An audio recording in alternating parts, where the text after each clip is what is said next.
데이터 센터 쪽에 두 가지가 있는데요. 학습에 쓰이는 반도체가 있고 추론에 쓰이는 반도체가 있습니다. 지금까지는 학습에 많이 반도체가 쓰였어요. 앞으로는 추론 쪽에 많이 쓰게 됩니다. 추론 시장이 커지면 GPU보다는 ASIC 반도체, NPU 쪽이 많이 쓸 수밖에 없거든요. 그러면은 그런 기업의 수주를 또 맡길 수밖에 없어요.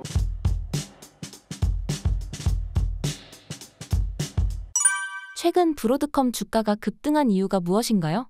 브로드컴이 상당히 잘 나가고 있죠. 최근에 브로드컴이 잘 나가는 이유가 있는데 지금 ASIC이라고 하는 반도체를 만들고 있어요. 이게 뭐냐면 이제 고객이 주문한 거에 맞게끔 만들어주는 반도체거든요. AI 반도체입니다. 지금 시장을 보시면은 데이터 센터 쪽에 두 가지가 있는데요. 첫 번째 이제 학습에 쓰이는 반도체가 있고 그 다음에 또 추론에 쓰이는 반도체가 있습니다. 이게 좀 다른데요. 지금까지는 보시면은 그 학습에 많이 이제 반도체가 쓰였어요. 근데 이제 앞으로는 추론 쪽에 많이 쓰게 됩니다. 추론 쪽에 쓰게 되면 이제 기존에 엔비디아 걸 다 썼는데요. 엔비디아 같은 경우에는 이제 GPU를 많이 쓰지 않습니까? 이게 추론과 학습에 다 쓰입니다. 근데 문제는 뭐냐면 추론 쪽에는 일단은 비싼 반도체를 쓸 필요가 없거든요. 근데 이제 ASIC 같은 경우에는 이제 가격이 상당히 저렴합니다. 그리고 또 그 GPU 같은 경우에는 가격이 상당히 비싸요. 근데 ASIC 같은 경우에는 상당히 쌉니다. 거의 뭐 10분의 1밖에 안 될 정도로 상당히 쌉니다. 그래서 이쪽이 이제 각광을 받고 있는 건데요. 추론 쪽에는 중요한 게 있는데 그게 뭐냐면 이제 에너지 효율이 중요합니다. 데이터 센터 이쪽에 보면은 열 문제가 상당히 지금 심각하지 않습니까? 하기 때문에 그 반도체가 중요한 역할을 합니다. 근데 GPU 같은 경우에는 엄청나게 열을 많이 방출하거든요. 효율적이지 않습니다. 그래서 두 가지가 이제 효율적이지 않은데 열 방출, 그 다음에 또 가격이 상당히 비싸요. 하기 때문에 ASIC이 많이 이제 각광을 받고 있는 거거든요. ASIC은 이제 AI 전용 반도체입니다. 그래서 에너지 효율이 상당히 좋고요. 그 다음에 또 가격이 상당히 저렴합니다.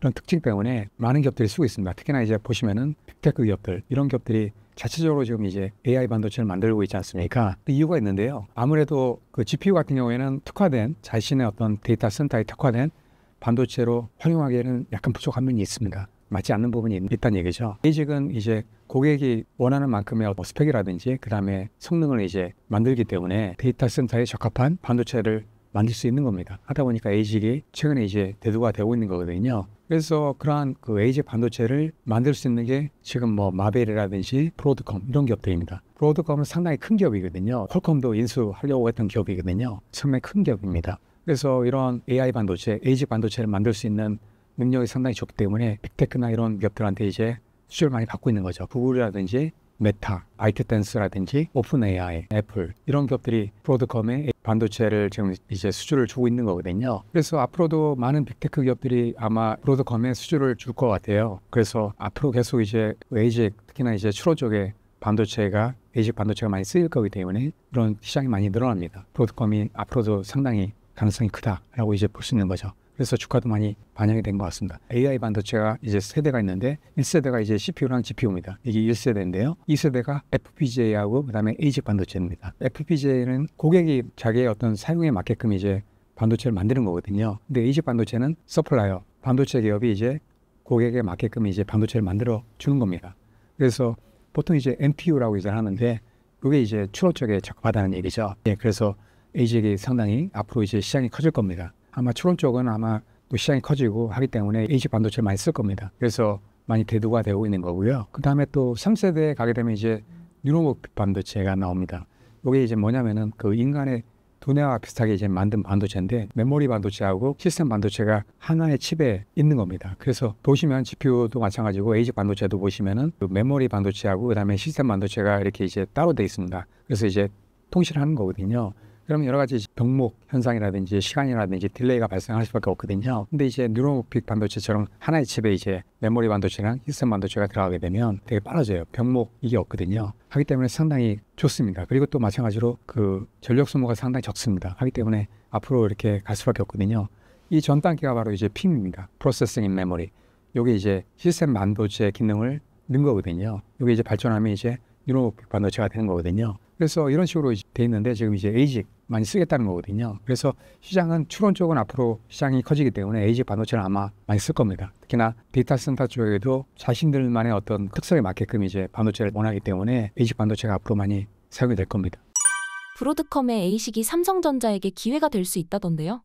엔비디아의 HBM은 SK 하이닉스 그쪽에서 거의 뭐 독점을 하고 있지 않습니까? 근데 삼성은 지금 아직 이제 엔비디아에 못 들어가고 있는데요. 근데 엔비디아 대신에 ASIC 반도체 이쪽을 빅테크 기업들이 이제 하게 되면 브로드컴, 마벨 이런 기업들이 만들어줄 수밖에 없거든요. 그리고 또 거기에는 또 맞춤형으로 HBM이 들어갑니다. 그래서 아직까지는 뭐 ASIC과 HBM 이런 식으로 이제 세트로 들어가기 때문에 이게 지금 삼성하고 SK가 납품할 가능성이 크다는 얘기죠. 그리고 또 SK 같은 경우에는 엔비디아에 납품을 많이 하고 있기 때문에 물량의 어떤 캐파가 많이 없습니다. 근데 이제 삼성은 아직 엔비디아에 못 들어가고 있기 때문에 납품할 수 있는 캐파가 많다는 거죠. 삼성한테도 기회가 될 수 있다 이렇게 얘기가 나오고 있는 거거든요. 그래서 분명히 제가 보기에는 이쪽 시장, ASIC 시장이 커지기 때문에 삼성전자에 이제 기회가 될 수 있는 거죠. 아마도 시장이 커지면 마벨과 그다음에 브로드컴 이쪽에 수혜가 많이 갈 걸로 보입니다. 그래서 삼성이 더 많은 수혜를 보지 않을까 이렇게 보고 있습니다. 엔비디아 생태계는 언제 끝날 것으로 보시나요?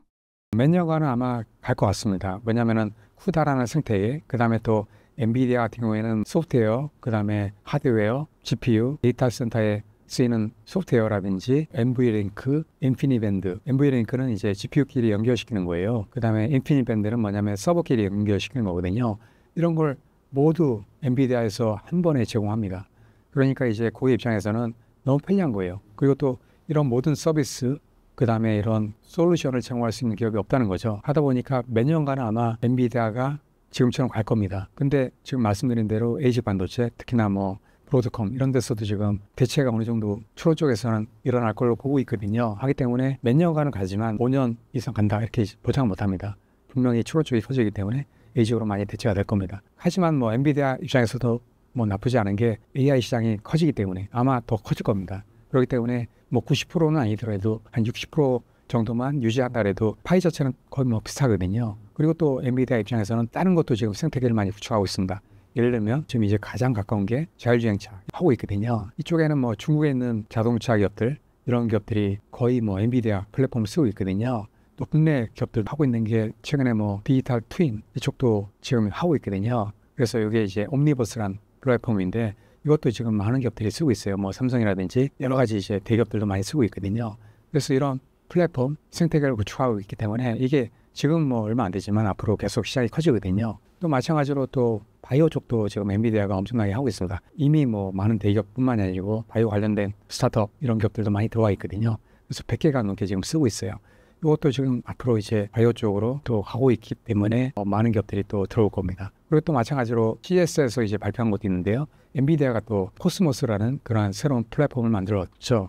그런 건 뭐냐면 이제 로봇, 그 다음에 또 자율주행 이쪽에 관련된 그 트레이닝 할 수 있는 그러한 플랫폼이거든요. 그래서 이런 플랫폼도 오픈소스로 공개하겠다 이런 거예요. 그래서 이게 뭐 왜 좋냐면 지금 많은 로봇 기업들 특히나 또 엔비디아 플랫폼에 지금 들어오고 있는데 왜냐면은 피지컬 AI라고 얘기하죠. 실물 세계를 3D 세계에서 경험할 수 있는 거예요. 그 다음에 또 훈련도 마찬가지로 3D 이 안에서 직접 훈련시킬 수 있는 거거든요. 그러니까 비용이 엄청나게 절약되고 그 다음에 또 시간도 많이 절약될 수 있는 거죠. 그래서 많은 로봇 기업 이런 기업들이 지금 주행을 하고 있거든요. 그래서 제가 보기에는 가속기 쪽에서 AI 가속기에서도 뭐 몇 년간은 갈 거지만 뭐 5년 이상 가지 않더라도 시장이 커지기 때문에 어느 정도 유지가 될 수 있을 걸로 보여지고요. 또 마찬가지로 뭐 다른 플랫폼 이런 것도 지금 이제 계속 생태계를 만들고 있기 때문에 가속기 쪽이 만약에 좀 떨어지더라도 이런 새로운 플랫폼이 또 승리하기 때문에 충분히 어느 정도 이어갈 수 있다고 보거든요. 제가 보기에는 뭐 엔비디아는 앞으로도 나쁘지 않다 이렇게 이제 보고 있습니다.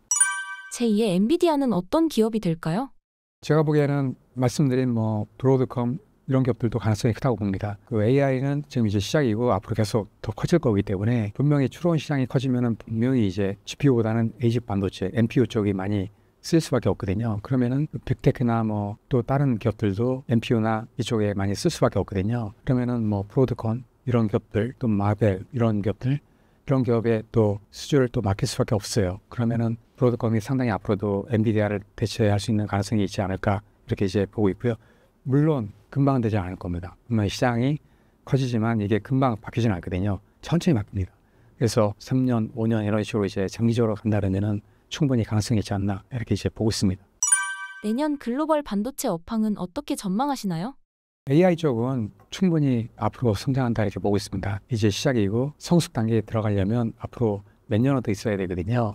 그래서 그런 시장이 이제 막 초입 단계이고 앞으로 커지는 단계이기 때문에 앞으로 계속 늘어난다고 봅니다. 왜냐하면 아직 많은 기업들이 지금 이제 AGI로 가기 위해서 많은 준비를 하고 있거든요. 지금 이제 AI가 나온 게 불과 이제 챗봇, 그 다음에 또 추론 2단계밖에 안 되거든요. 올해 나오는 게 지금 이제 에이전트라든지 에이전트는 이제 인간의 행동을 대신하는 거거든요. 이런 식으로 이제 에이전트 시대가 이제 올해부터 이제 열리기 때문에 계속 이제 AI 시장은 커질 수밖에 없습니다. 또 좀만 가게 되면 휴머노이드 로봇 시장이 이제 커지기 때문에 이쪽도 지금 AI 시장이 커지면 또 반도체 시장도 당연히 좋아지거든요. 그래서 이게 AGI로 가기 위해서는 아직까지 시간이 좀 필요합니다. 제가 보기에는 뭐 4, 5년 정도 필요하기 때문에 그 동안은 계속 이제 시장은 커질 수밖에 없습니다. 또 마찬가지로 반도체가 또 많이 쓸 수밖에 없고요. 또 로봇이라든지 AI 시장이 발전하면 반도체 시장도 커질 수밖에 없는데요. AI 반도체뿐만이 아니고 센서 이런 것도 많이 쓸 수밖에 없어요. 하기 때문에 AI랑 그다음에 반도체는 밀접한 관계가 있습니다. 하기 때문에 AI 시장이 커지면 AI 반도체 시장도 커질 수밖에 없습니다. 그 다음에 센서 시장도 마찬가지고요. 제가 보기에는 뭐 앞으로 충분히 반도체 시장은 커질 수 있다. 특히나 AI가 반도체 시장을 이끌어갈 수 있다. 이렇게 이제 보고 있습니다. 그래서 AI가 커질수록 반도체 시장도 커질 수밖에 없다. 이렇게 이제 보고 있기 때문에 제가 보기에는 앞으로도 계속 반도체 시장은 커진다. 그리고 또 AI뿐만이 아니고 4차 산업 이게 있기 때문에 4차 산업은 되게 많거든요. IoT라든지 뭐 메타버스라든지 스마트 시티라든지 이런 게 있거든요. 그래서 충분히 반도체 시장은 앞으로 커질 수밖에 없다. 이렇게 이제 보고 있습니다. 내년 AI 주도주가 될 주식은 무엇으로 보시나요?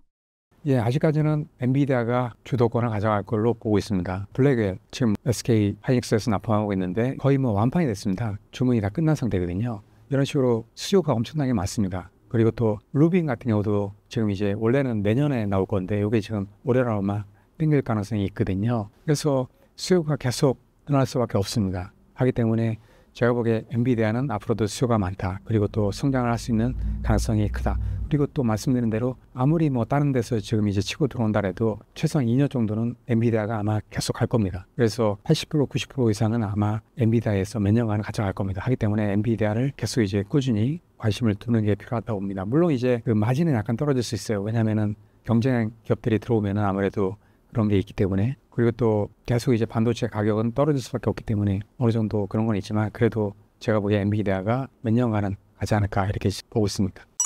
신사임당 구독자분들께 한마디 부탁드립니다. 저는 항상 말씀드리는데요. 반도체 투자할 때는 단기간의 어떤 시각보다는 장기적으로 보고 투자하셔라 이렇게 이제 말씀을 드립니다. 그리고 반도체 주식은 변수에 따라서 분명히 흔들립니다. 시장의 상황, 그 다음에 또 정치적인 어떤 상황, 또 외부 변수 이런 거에 의해서 항상 흔들리기 때문에 하지만 뭐 장기적으로 본다라면은 성장하는 기업들한테는 주가도 반드시 오를 수밖에 없다 이렇게 이제 보고 있기 때문에 성장이 예상되는 기업들 이런 기업들 뭐 장기적으로 투자한다라면은 충분히 장기적으로 이익을 가져갈 수 있는 수단이 되지 않을까 이렇게 보고 있습니다. 그래서 최소한 3년 이상은 보고 투자하셔라 말씀을 드립니다. 감사합니다.